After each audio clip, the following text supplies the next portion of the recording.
There's no doubt that building is one of the most important Fortnite skills when it comes to winning fights. However, hey, all that building is pretty much meaningless if you happen to whiff your shots. And at the end of the day, Fortnite is a shooter, and you're going to need to be able to land those shots to win games. So today, we're going to be going over the optimal settings and equipment for aiming in Fortnite.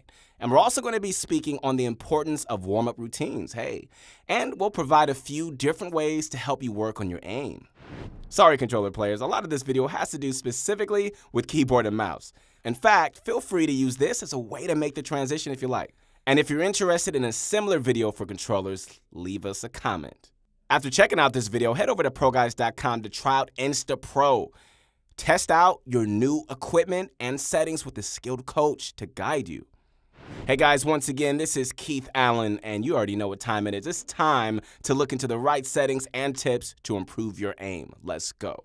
In order to aim like the pros, you first need to make sure you have the right equipment. And when it comes to aiming with the mouse, having a good one is very important. Main reason being the sensor. Lower-end mice, even some branded for gaming, generally have cheaper sensors in them. They just can't keep up with tracking fast movements. Performing quick turns or flicks is next to impossible without making the pointer bug out. That's not to say all budget mice are bad. Some do contain sensors that work very well. Just make sure you pick the right one. High-end mouse manufacturers like Logitech, SteelSeries, Razer, Zoe, and Final Mouse all tend to use top-notch sensors that provide the truest movement possible. You usually can't go wrong with their products. As for which you choose, that usually comes down to preference on things like weight, size, and shape. The right mouse is pointless without a proper mouse pad to rest it on. Size is an important factor, and usually the bigger the better. You need to make sure the pad has enough room for you to move the mouse and your arm around without running out of space. Gaming mouse pads are usually large enough for this purpose. Then there's the material it's made out of. Cloth mouse pads provide more friction, while hard pads allow for slicker movement. The material, it really comes down to preference, and in the end, either can work just fine. So, what about keyboards? Well, in our opinion, having a good keyboard isn't necessary. Using a high-end mechanical keyboard definitely feels better, but there doesn't seem to be any practical downsides to just using a cheap one. The great thing with Fortnite and modern gaming mice is that you can simply plug them in and use them properly without having to tweak any settings. However, it's generally a good idea to download and install any software that accompanies your peripherals. Having the mouse software installed will allow you to inspect and change numerous settings. The most important setting you want to check here is the DPI. DPI is your mouse's sensitivity value. The higher the value is, the faster your pointer will move. While many gaming mice allow for DPI to be set ridiculously high, it's usually better to run a lower value. The reasons behind it are technical, but just know that nearly all mice tend to work better at lower DPIs. Going too high can cause it to track movement inaccurately. 400 is on the low end of DPIs, and we say anything above 1200 is high. 800 is the most common and what we recommend using. Now onto the in-game settings. So, if you didn't know, your in-game sensitivity works in conjunction with your DPI. For instance, if you double your DPI in your mouse settings, but don't touch any in-game settings, your crosshair movement will still become twice as sensitive. That's why it's important to always keep both figures in mind when talking about sensitivity. It allows players to make finer adjustments to their mouse movements, allowing their aim to be more precise. But in Fortnite, we have this building thing. With the ramps and stuff, and too low of a sensitivity can make a quick building become difficult and tedious. Because of that, the general sensitivity in Fortnite tends to be higher than in games without similar restrictions. To make our shooting sensitivity lower, we have the ADS and scope sensitivity options.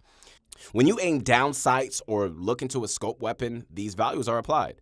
They're set to 1.0 by default, which can be fine. If you feel like you're missing a lot of rifle shots, messing up your SMG tracking, or you're having trouble lining up snipes, we recommend you trying to lower it. Anything from 0.4 to 0.7 should work fine.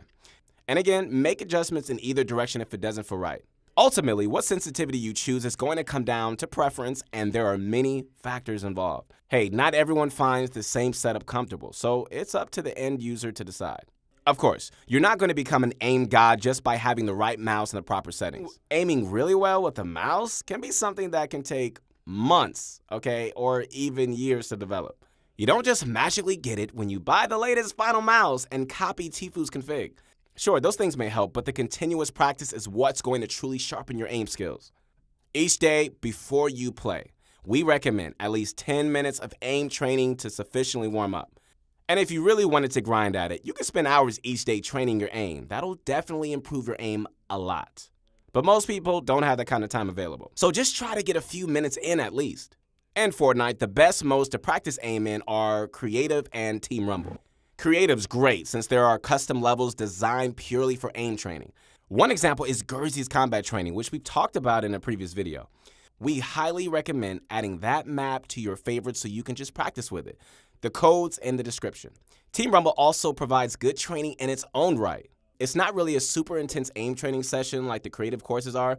However, it does provide a more realistic setting for your practice, with it being player versus player combat. You can get pretty good aim practice versus gliding players, and it also helps you learn how to aim when building is thrown into the mix, something that can't be done as well with creative maps. So what about training outside the game? First off, hey guys, know that it's not necessary to train your aim using third-party aim trainers. That being said, they definitely have their uses. For instance, you could play them while waiting in queue for a match, to make sure you stay warmed up. Also, if you're looking for training for more hardcore than what's available in Fortnite, this is where you turn. Aim Lab is one option. It isn't fully complete and it's still in early access stages on stream. On the plus side, it's free to play, so no real worries if you try it out and don't like it. It has a sufficient variety of training tasks that can help with all styles of aiming, and it's pretty customizable as well, with settings that can be changed to match the shooting of Fortnite. If you're not happy with Aim Lab, you can always give Kovacs Aim Trainer a try. Kovacs is similar to Aim Lab in terms of settings and customization, but it does, unfortunately, cost a bit of money to purchase. Still, if you're willing to drop some money for a more complete aim trainer, hey, check it out. We cannot stress enough the importance of training your aim. And if you're not doing it, don't be surprised if your accuracy never improves. While aim training definitely helps improve accuracy, here are several other tips and tricks you can use to land more shots. First, let's touch on where you should target on your opponent. Going for headshots doubles your damage in most cases, but sometimes you're just better off just aiming for the body. A lot of rifle fights in this game happen at such long distances. And when you're that far apart, lining up your crosshair on the head can take time. And that time, you may have landed a couple of body shots already. Not only that, but since the head is a smaller target, you're more likely to miss. Do not go for headshots at ranges longer than, let's say, 30 or 40 meters, unless the players are standing still. One thing that you need to know is how each weapon is meant to be aimed. The heavy assault rifle is a great example. It's not really designed to be fired at full auto as the bloom becomes horrendous. In 90% of cases, you're better off utilizing the first shot accuracy with it to land more shots. Conversely, the regular ARs don't lose as much accuracy as the AK while full spraying and are much more viable being fired full auto. Always remember, for weapons that have bloom, bullets always tend to go toward the dot in your crosshair. Some weapons more often than others, but that's still always what you want to aim with. Don't think you just need to sort of put your crosshair over them and leave the rest to bloom. That's not how it works. Another example of a weapon that gets misused a lot is the sniper. Obviously, it shoots a projectile bullet that you usually need to lead. This can be difficult, but there are a few tips to make it so you land more shots. First, you want to assess your opponent's movement for a second. You want to be able to find an opening where the movement slips up and allows for an easier shot. They may stand still, which could be the best scenario to land that shot. Many players also tend to jump around, which you can take advantage of. Once a player jumps, it's also very easy to know where they'll be landing. Now, if you aim and time your snipe just right, you can usually get an easy hit in. It takes some practice to perform consistently, of course, but it's definitely one of the easier shooting methods when it comes to snipers. A general tip that applies to nearly every shooter game out there is crosshair placement. Having your crosshair already placed as close as possible to your potential target is going to reduce the time needed to aim onto them. For instance, if you're chasing an enemy and you know they're right around the corner, you wouldn't want your shotgun crosshair pointed toward the ground. That would be near their feet, which isn't an optimal shot. Instead, you want to move it up to headshot level. That way, when you turn the corner, you may not even need to move your crosshair to land a headshot. Proper crosshair placement can often be the deciding factor on whether you win or lose a fight. Let's talk about factoring movement into your aim. Of course, when you're in a close-range fight, you want to have unpredictable movement to be as hard to hit as possible. A lot of players just think this means jumping. But a lot of the time, jumping is a bad idea in a fight. Once your opponent sees you jump, it's really, really easy to line up a shot. Jumping can be good, but it has to be done right. You need to successfully be able to predict when your opponent will shoot so you can jump right before it and avoid the shot. If you're committing to a close range battle, a better tactic is to sort of strafe toward and around the right side of your opponent. This takes advantage of the third person perspective. Hey, it's done so that you're essentially using their character model as cover. Strafing to the right also makes it easier for you to land your shots, as you have more vision and room to aim on the right side of the screen. You can crouch spam while doing this to throw off anyone going for a headshot as well. So, what about aiming down sights? When should you do that? Well, when using a rifle at range, you pretty much always want to use it. At closer ranges with pretty much all weapons, it's often better to forget about ADS, so you want to have better movement. Some weapons like the drum gun, for instance, don't really benefit at all much from ADSing at close range. At that point, you're trading far too much movement for just a bit of accuracy. With the shotgun, hey, you could throw in a quick ADS before you shoot, just to increase accuracy a bit. You won't limit your movement too much as long as you don't stay zoomed in, but you'll boost your damage by a decent amount with each shot. With the right equipment and settings, man, you can make sure you're setting yourself up for success. However, remember that success doesn't come for free. The most important factor is improving your aim is the time you put into training.